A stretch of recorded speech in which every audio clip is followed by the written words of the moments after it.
seems to be a shield of... Do the arts matter? It's a question asked endlessly by politicians, accountants and others who look after a country's finances. At this theatre group in the northern English city of Newcastle, the answer is an unequivocal yes. The theatre and the arts matter for the social good. When the snake went round and round and round and round the tower. All the buildings are our tools to create art, to work with audiences, to work with young people, to work with people of all ages, in fact.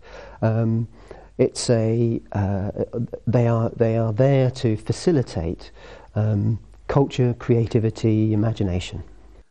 Unfortunately, it's quite difficult to put a figure on how much money creativity makes for society.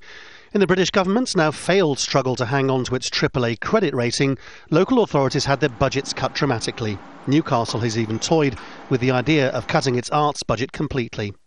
In a city where libraries, swimming pools, specialist care homes are all being shut down, the arts hardly stands a chance.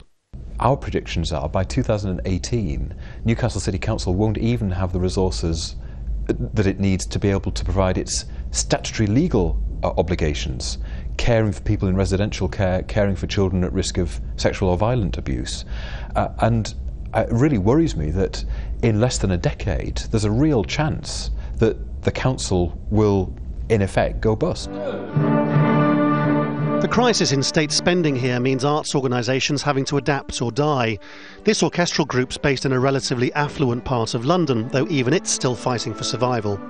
Here they're leading a new debate in Britain about the need for state funding to be tailored around need and for the private sector to step in as well.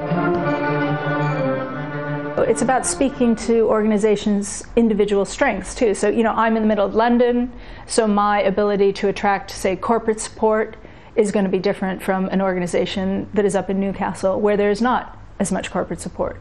So, and the government has to understand that there will be systems of funding mixes that work in certain places that aren't as effective in other places. The government keeps reminding Britain that there's no choice but to face a decade of cuts. When frontline services like healthcare are being chipped away at, it may seem like the arts are less significant.